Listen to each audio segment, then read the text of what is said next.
FIFA world cup में Lionel Messi ने एक ही मैच में मुतअद्दिद नए रिकॉर्ड्स कायम कर दिए। वो आलमी कप की तारीख में सबसे ज्यादा वक्त मैदान में गुजारने वाले फुटबॉलर भी बन गए हैं।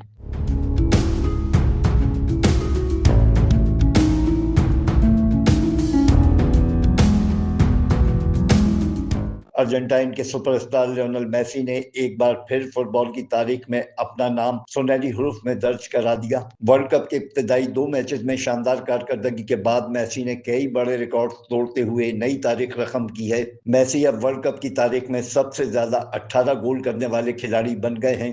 अर्जेंटाइनी कप्तान ने एक और मुनफरिद एजाज हासिल करते हुए वर्ल्ड कप में सबसे ज्यादा 18 फतूहात हासिल करने वाले खिलाड़ी का रिकॉर्ड भी अपने नाम कर लिया। मजीद बरा वो आलमी कप की तारीख में सबसे ज्यादा 2489 मिनट मैदान में गुजारने वाले फुटबॉलर भी बन गए हैं। 39 साल की उम्र के करीब पहुंचने के बावजूद मेसी की फॉर्म और फिटनेस शायकीन और माहिरीन को हैरान कर रही है। इनकी मुसलसल शानदार कारकर्दगी ने एक बार फिर ये बहस छेड़ दी है कि इन्हें फुटबॉल की तारीख का अजीम तरीन खिलाड़ी करार दिया जाए। Afzal Khan, C1 10 news, Karachi.